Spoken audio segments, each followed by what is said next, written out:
నమస్కారం. Welcome to I dream ధర్మ మార్గం విత్ విజిత కార్యక్రమానికి స్వాగతం.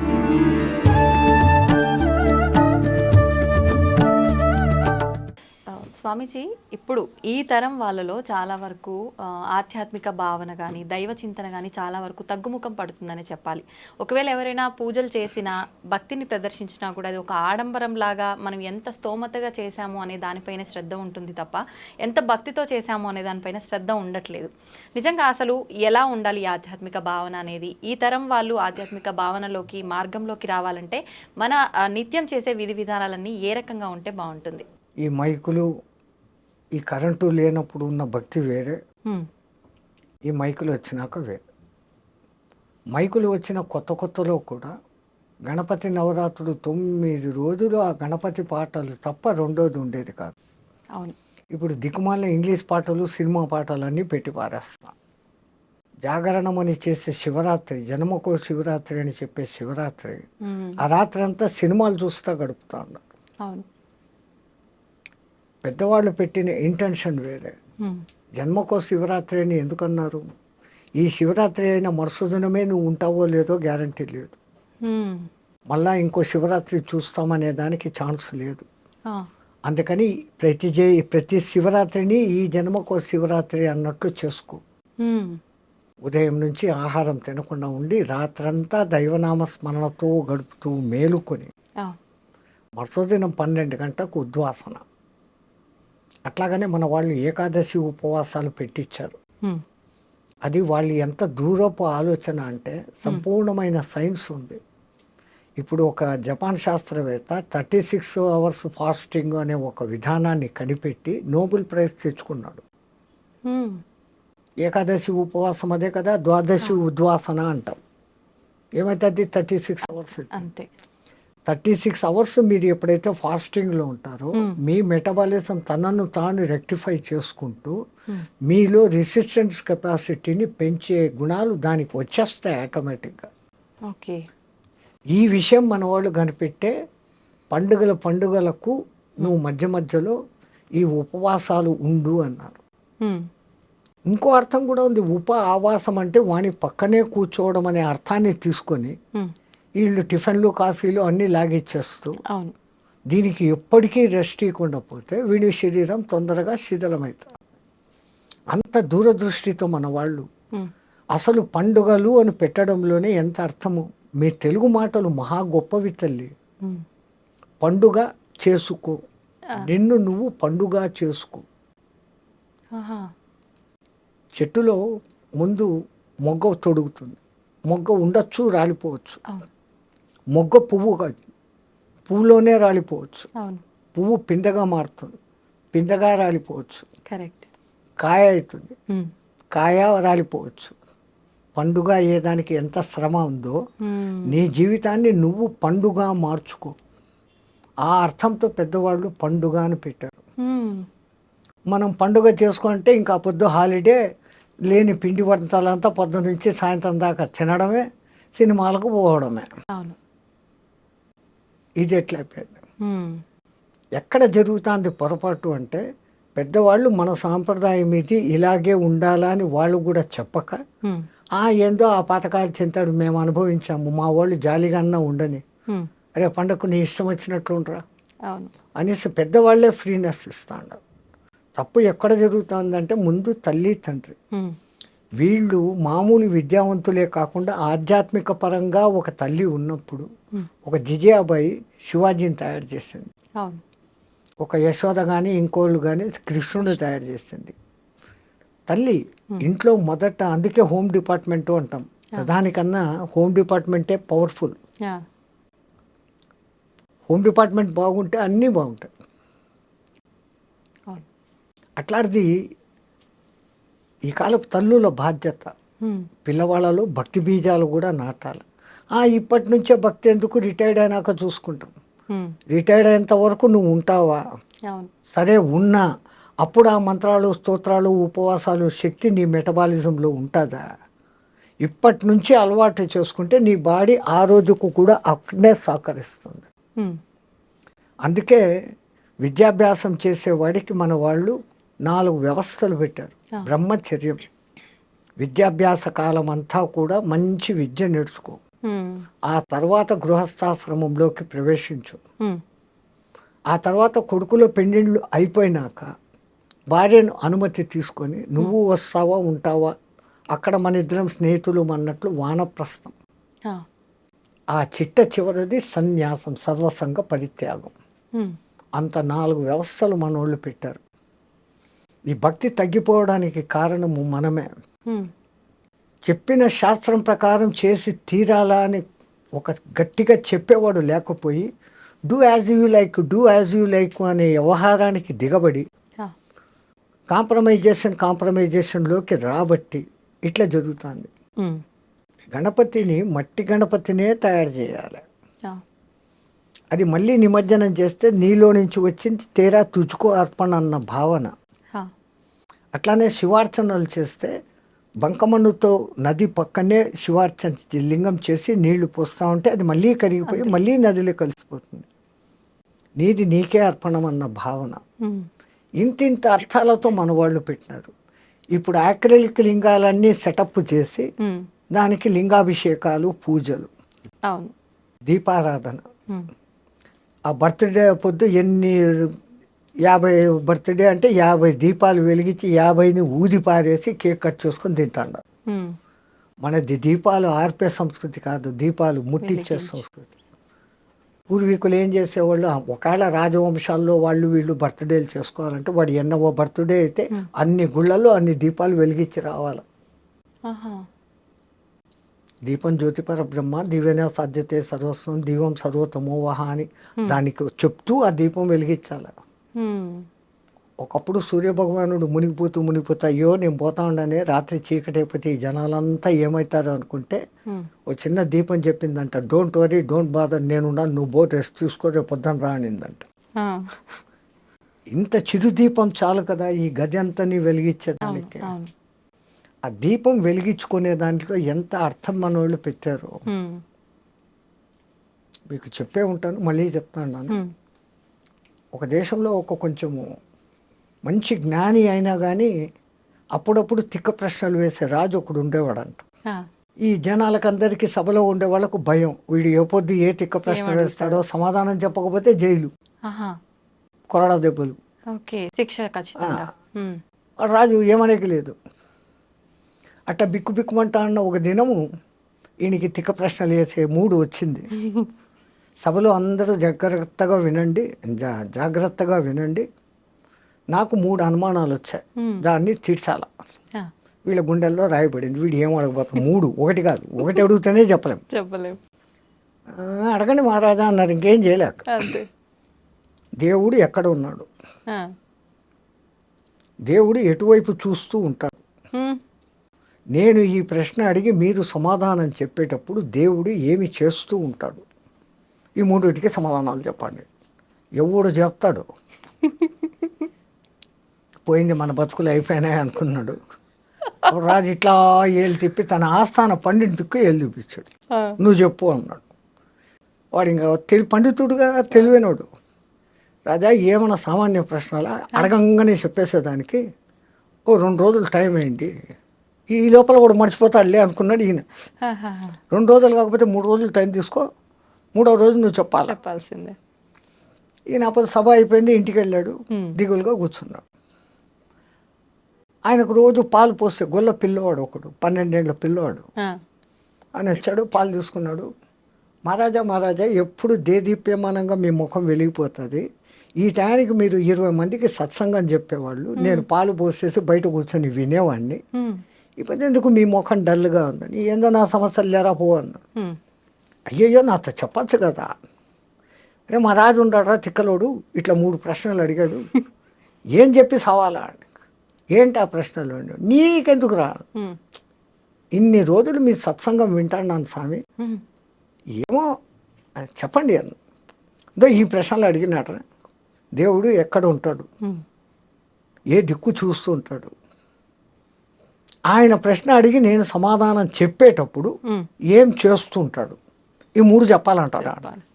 ఆ పిల్లోడు ఉంటుకొని ఓ సింతేనా, దీనికి మీ వరక రేపు పొద్దున్నే సభకు నన్ను తీసుకెళ్ళండి నేను చెప్తాను అన్నాడు. ఉమ్, ఒరే నాకైతే జైల్లో వేస్తాడరా, నీకైతే కొరడా దెబ్బలు కొడతాడు, లేకుంటే తలకాయ తీసేస్తాడు, ఉమ్, అది ఏం చెప్తారో నువ్వు అన్నాడు. ఈడ చెప్పను, ఆడనే చెప్తా, వానికే చెప్తా, బుద్ధి చెప్తాను. నేను మీ శిష్యుణ్ణి, ఉమ్, మీ సత్సంగాలు విని విని ఇంత బలం వచ్చింది నాకు, ఉమ్, నేను చెప్తాను. నీ కర్మ ఏం చేస్తావు చేసుకొని మడసదను సభకు తీసుకుపోయినాడు. ఉమ్, ఏమయ్యా 3 రోజులు టైం అడిగి ఇప్పుడే వచ్చినావు, ఈడెవడు గోలపిల్లోడు, ఓ చిన్న గొచ్చి పంచ, ఒక తుండుగుడ్డ, ఉమ్, వచ్చి ఎట్లా కర్ర, ఈడెవడు రాజా, ఉమ్, అంత మాత్రం చిన్న ప్రశ్నలు మా అంతటి గురువుని అడుగుతావా, ఉమ్, నేను చెప్తా దానికి సమాధానాలు అంట పిల్లోడు. ఆ, రే చెప్పకపోతే ఏందో తెలుసాను, ఈ తర్వాత సంగతి ఉమ్, అడుగు అన్నాడు. ఆ, ఈయన 3 ప్రశ్నలు, అదంతా దేవుని వ్యవహారం ప్రశ్నలు. ఉమ్, మరి దేవుని ప్రశ్నలు అడిగేటప్పుడు ఇంత ఒక దీపం వెలిగాలా, ఇంత ప్రసాదం పెట్టాలా, పాలన్నా పెట్టాలి కదయ్యా అన్నాడు. ఆ, అట్లనా ఉండండి అని తప్పెట్టు పెట్టాడు. రే ఒక మంచి నెయ్యి దీపం పట్టుకురండి, ఓ గిన్నెడు దోసెడు పాలు తీసుకురండి, ఉమ్, 2 ఆడబెట్టాడు. రే వచ్చిందిరా నైవేద్యము దీపం 2 వచ్చినాయి. ఇప్పుడు మళ్ళీ అడుగు ఏందో నీ ప్రశ్న. ఉమ్, దేవుడు ఎక్కడ ఉంటాడు అని. నీ ప్రశ్నకు సమాధానం చెప్తా కానీ నేను ఒక ప్రశ్న అడుగుతాను, దానికి సమాధానం చెప్పాను. నేను ప్రశ్న అడుగుతాను, నువ్వు ప్రశ్న అడుగుతావు ఏమరా, ఉమ్, చెప్పు అన్నాడు. నువ్వు పండితునివి కదా చెప్పు అన్నాడు. ఏందో అడుగు అన్నాడు. ఈ పాలలో నెయ్యి ఎక్కడుంది అన్నాడు. ఉమ్, అంటే నువ్వు గొల్లోనివి నీకు తెలియదా, దాన్ని ముందు పెరుగు చేయాలా, ఉమ్, ఆ పెరుగుని చిలకాల, వెన్న వస్తుంది, వెన్నను కరిగేయాల, నెయ్యి వస్తుంది. అంటే ఈ పాలలో నెయ్యి ఉంది కదా, ఉంది. ఉంది అన్న, ఏడుంది అన్నాడు. పాలంతా ఉందిరా అన్నాడు. అట్లే దేవుడు నెయ్యిలాగా పాలలాగా ఈ ప్రపంచం అంతా ఉన్నాడు. ఉమ్, దేవుడు ఎక్కడ ఉన్నాడు అనే దానికి సమాధానం చెప్పాడు. సమాధానం దొరికింది. ఉమ్, రాజుగారి బుర్ర పనిచేసింది. ఓ అమ్మో ఇడు ఎవడో తక్కువడు కాదు. ఇంకా రెండో దొరుకుతున్నావు దీనికి ఏం చెప్తాడు, ఆ, దేవుడు ఏ దిక్కు చూస్తున్నాడు రా. రాజా ఇప్పుడు వెలిగించినామే ఈ దీపం, దీని కాంతి ఏ దిక్కు పోతుందో చెప్పు అన్నాడు. ఉమ్, దీపపు కాంతి అన్ని దిక్కులా పోతుంది అన్నాడు. దేవుడు చూడని దిక్కు లేదు, అన్ని దిక్కులా చూస్తున్నాడు. బాబా బాబా. ఉమ్,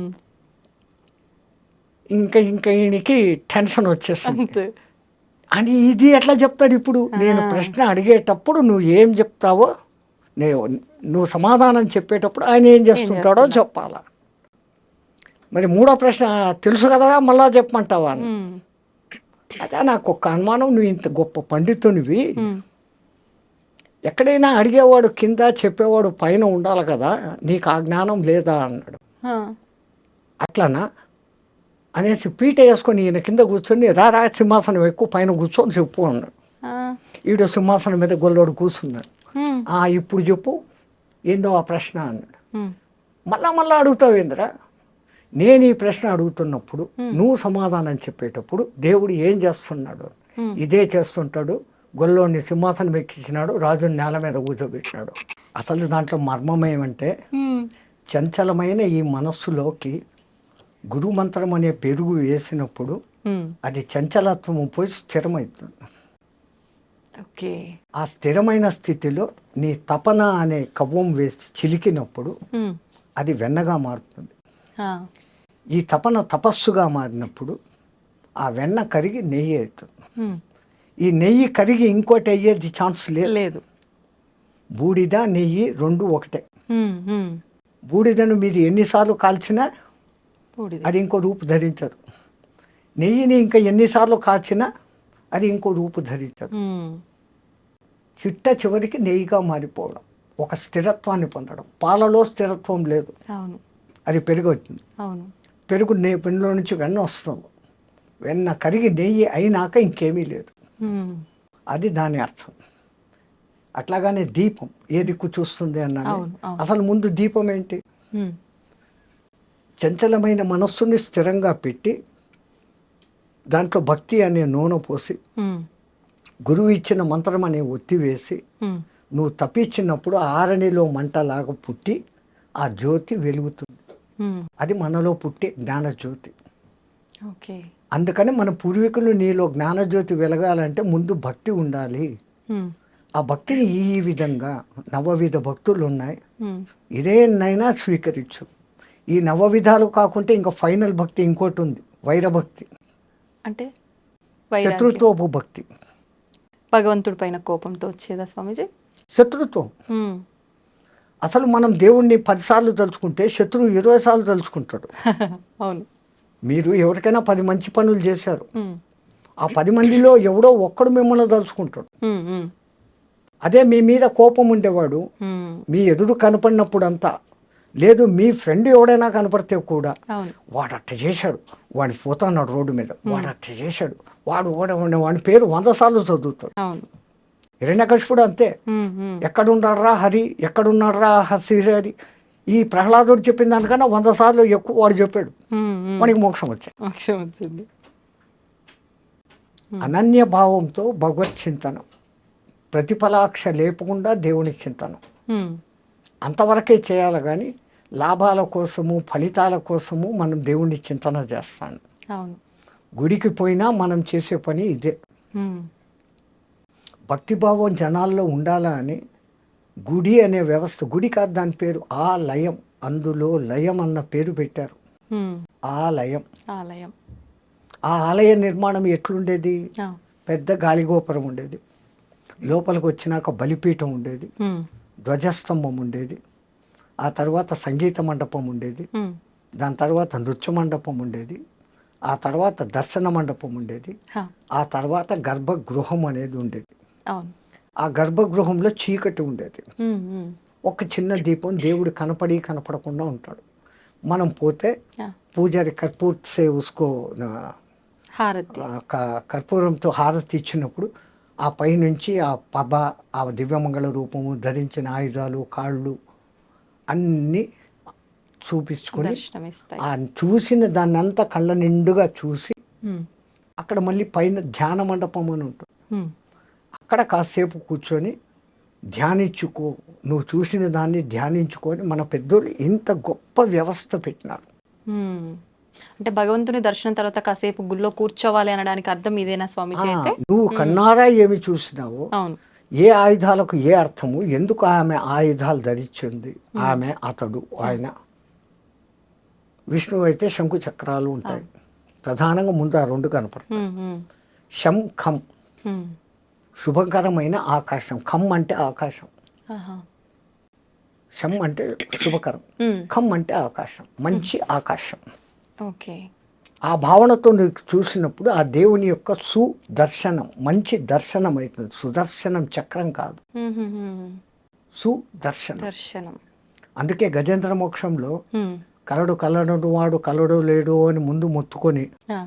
ఆ తర్వాత ప్రాణములు ఠావులు తప్పే నువ్వును తప్ప ఇహపరంబులను ఎరంగని కావవే వరద అని అడిగినప్పుడు హ్మ్. ఆ కరి మొద ఆలకించి ముందు ఆయన పంపింది ఏంది? హ్మ్. సుదర్శనం. ఆ.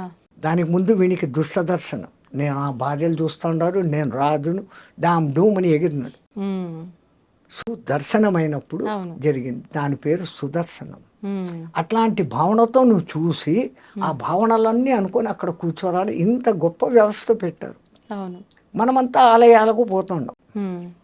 అన్నిటికన్నా మన పెద్దోళ్ళు చెప్పింది, ఆలయం బయటనే చెప్పులు వదిలిపో. అవును. ఆ చెప్పులు వదలడంలో వాళ్ళ అర్థం ఏంటి? హ్మ్. ఆ చెప్పులను వదిలేసినట్లు నేను కలెక్టరు, నేను ఆడ, నేను మగ, నేను బ్రాహ్మణ్, నేను క్షత్రియ, నేను వైశ్య, హ్మ్. ఇవన్నీ ఏది కాదురా. ఆ. నేను జీవాత్మ, నువ్వు పరమాత్మ, నీలో లయం అయ్యేదానికి, హ్మ్. నాలో ఉన్న దుర్గుణాలను బలి ఇచ్చేదానికి, నాలో ఉన్న సద్గుణాలను ధ్వజస్తంభంలాగా నిలిపేదానికి హ్మ్. ఇక్కడికి వచ్చాను అన్న భావనతో నువ్వు పోవాలా అని మన పెద్దోళ్ళు చెప్పులు బయట వదలమన్నారు. ఓకే. ఇన్ని అర్థాలతో పెడితే హ్మ్. మనం ఏం చేస్తున్నాం? చెప్పులేమో బయట వదులుతున్నాం. చెప్పారు కదా అవును. పెద్దోళ్ళు, హ్మ్. చెప్పులు బయట వదులుతాం. అవును. చెప్పులు వదిలిపెట్టి గర్భగుడిలోకి పోయి దర్శనం చేసుకొని ధ్యానం చేసేదానికి 1 నిమిషం అటు కూర్చొని లేచి హ్మ్. మళ్ళీ బయటకు వస్తాం. అవును. ఇంత చేసే ఈ టైంలో మనకు తెలియకుండానే ఒక కొత్త మంత్రం చెప్పిస్తాం. అది ఎవడూ చెప్పడు, ఆ మంత్రం మనకే వచ్చేస్తుంది. ఏంటి స్వామీజీ? బయట వదిలిన చెప్పులు ఉంటాయో పోయి ఉంటాయో. కొత్త చెప్పులు మొన్ననే కొనుక్కున్నా. అదే కదా ఈ తిప్పలే. అవును. మళ్ళా వాడు అక్కడ ₹2 అడుగుతాడే అని ఆడిచ్చం. అవును. ఎన్నో గుర్తుగా ఒక బండ కింద చెట్టు కింద దాపెడతాం. ఆ దిక్మాలిన ₹2 వానికి కూడా ఇచ్చేది బుద్ధిలే. అవును. ఇంత ఈ బుద్ధులు పెట్టుకొని వాడి దగ్గరికి పోయి మళ్ళీ ఆడ వాడిని రికమెండేషన్లు అడగడాలు. మా మొగుడికి ప్రమోషన్ 3 ర్యాంకుల ప్రమోషన్ వస్తే 3 టెంకాయలు కొడతా. కొంపదీసి 2 ర్యాంకులు వచ్చినాయి అనుకో, 2 టెంకాయలు. 1 ర్యాంకు వచ్చింది అనుకో, 1 టెంకాయ. ర్యాంకు రాలేదు అనుకో, అసలు టెంకాయ కొట్టం.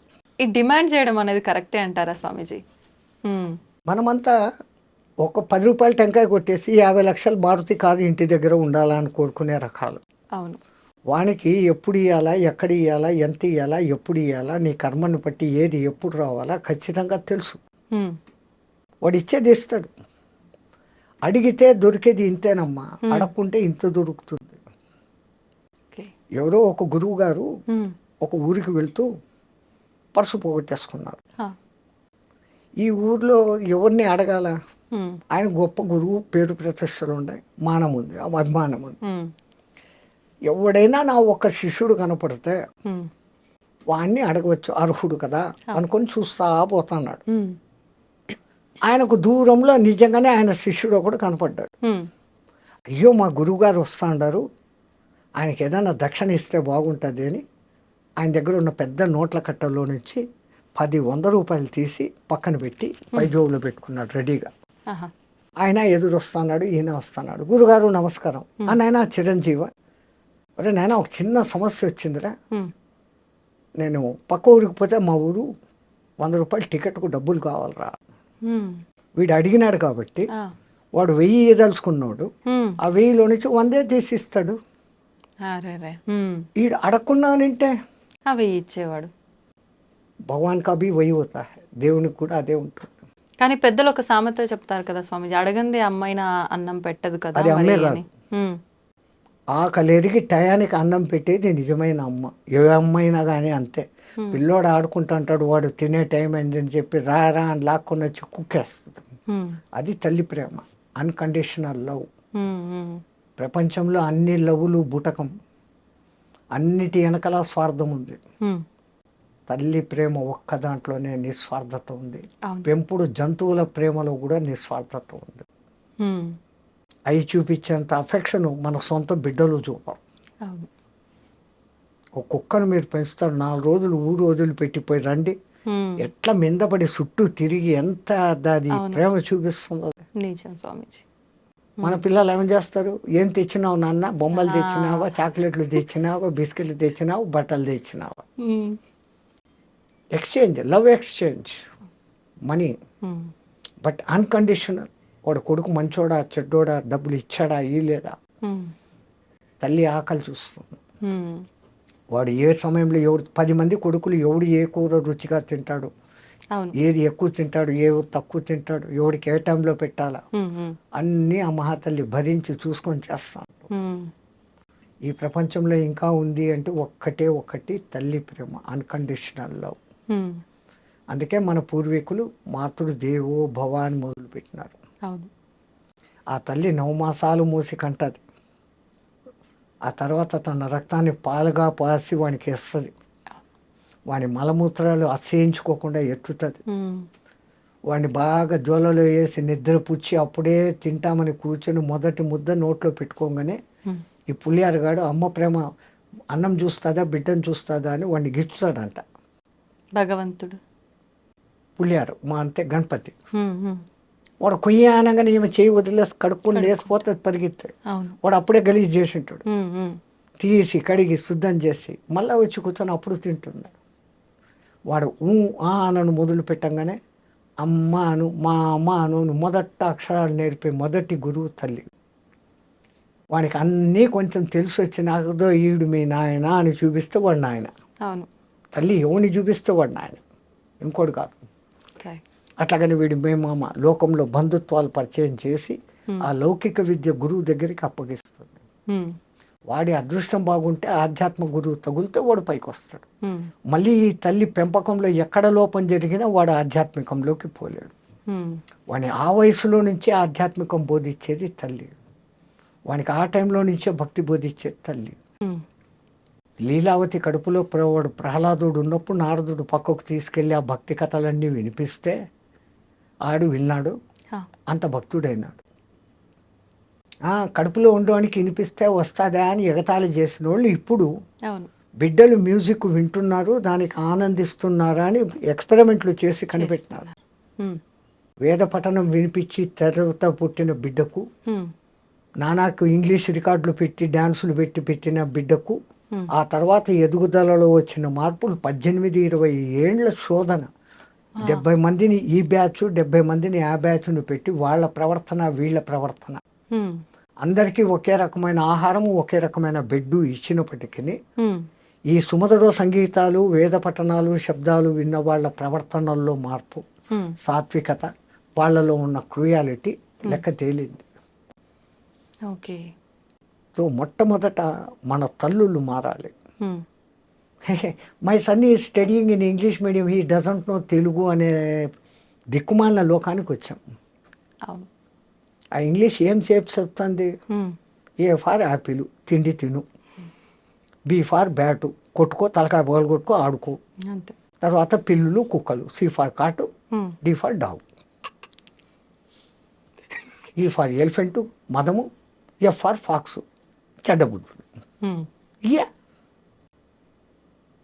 మరి మీ తెలుగు భాషలో ఏం నేర్పిస్తారు? అమ్మ. వాడు అప్పుడప్పుడే స్కూల్కి పోయేవాడు, అమ్మ నుంచి దూరంగా. అమ్మ పేరు వినగానే వాడి మనసు ఎంత ఆనందిస్తుంది. ఆ తర్వాత ఆవు, ఈ ఇల్లు, ఈశ్వరుడు. అదే వచ్చింది పుస్తకాల్లో మార్పు. అంటే విద్యా వ్యవస్థ కరెక్ట్ లేదంటారా? ఈశ్వరుడు లేదు, విద్యా వ్యవస్థ ధ్వంసం. వాళ్ళకు నేర్పించాల్సింది గణపతి మంత్రము ఇట్లాంటివి. కాకపోతే ఇది లౌకికము అనే దిక్కుమాల ప్రజాప్రభుత్వం ఏర్పడి ఆ ఇతర మతాలు వాళ్ళ భాషల్లో పడి మేము అది చదవం, మేము ఇది చేయం. వందే మాత్రం పాడేదానికే పెద్ద యుద్ధం చేస్తుంటారు. జనగణమన పాడమంటే అది మేము పాడమంటూ ఉంటారు. ఇక్కడ ఇది మత వ్యవస్థ కాదు, నీకు సరైన విద్య. జనగణమన మన దేశంలో ఉన్న అన్ని రాష్ట్రాల పేర్లు కలిసి వచ్చేటట్లుగా పెట్టి అటువంటి భారతమాత బిడ్డను నేను అని చెప్పుకునేదానికి ఉంది అది జనగణమన. అసలు మనకు జాతీయ గీతం వందే మాత్రం కావాల్సిందే, జనగణమన వేసి వచ్చింది. అక్కడనే దిక్మాల రాజకీయాలు భ్రష్టమైందంతా అక్కడి నుంచే. దానికి ముందు ఇంగ్లీష్ వాడు ఉన్నప్పుడు ఇంతో అంతో బాగానే ఉండేవాడు. గురుకులాలను ధ్వంసమేం చేయలే. ఇంగ్లీష్ ముందు జాస్తి తీసుకురావాలి, వాని అవసరం. నీకు ఉద్యోగం రావాలంటే ఇంగ్లీష్ నేర్చుకో అని చెప్తున్నాడు వాడు. ఈ ఉద్యోగాల కోసం మన దగ్గర చచ్చినట్టు ఇంగ్లీష్ నేర్చుకున్నాడు. వేదం చదవద్దు అని వాడకమని చేయలేదు. వాడు బండి కింద నీళ్లు, అదేమంటారు, చాప కింద నీరు, చాప కింద నీళ్లు లాగా ఏం అనకుండానే ధ్వంసం చేసేసినాడు. డబ్బు ఆశ చూపించి మనం దానికి పడిపోయినాం. కానీ అంటే ఆలోచిస్తే ఒక రకంగా ఇప్పుడు శాస్త్రాలు వేదాలు పురాణాలు తెలుసుకుంటే మనకు ఒక మంచి జ్ఞానం వస్తుంది. కానీ ఇప్పుడున్న పరిస్థితుల్లో ఉద్యోగము మన అవసరాలకు నేను చెప్తున్నాను, పొట్టకూటికి ఇంగ్లీష్ నేర్చుకోండి, మీ భాషను మర్చిపోకండి. అసలు అవమానకరమైన విషయం ఏంటమ్మా, ఎవడైనా ఇంకో దేశస్థుడు వచ్చి నీ దేశ భాష ఏదే నన్ను అడిగితే నేను సిగ్గుతో తల వంచుకోవాలి. నా తెలుగు, నా తమిళ్, నా కన్నడం, నా మరాఠీ, నా కేరళ, నా మలయాళం, నా బెంగాలీ, నా అస్సామీ, ఎవడు ఇదే అంటున్నాడే తప్ప నా దేశ భాష అని చెప్పుకునేకి లేదు. అంతటి మహత్తరమైన సంస్కృతము మనం మర్చిపోయినాం. కంపల్సరీ మస్ట్ అండ్ షుడ్ సంస్కృతం నేర్చుకోవాలి. కష్టము అనుకున్నాను. ఆ సంస్కృతానికి బిడ్డ హిందీ. దేశాన్ని ఒక్క బంధంలో నిలబెట్టగలిగింది అదొక్కటే. దేశ భాష లేదు మనకు, పేరుకుంది హిందీ అని. కానీ ముందు ఇంగ్లీష్లో రాస్తాడు, మళ్ళీ వాడిని లోకల్ భాషలో రాస్తాడు. ఆ హిందీని ఎన్నో మూల ఇంత సన్న అక్షరాలతో రాస్తాడు, చీమల్లా కనపడకుండా. వ్యవస్థ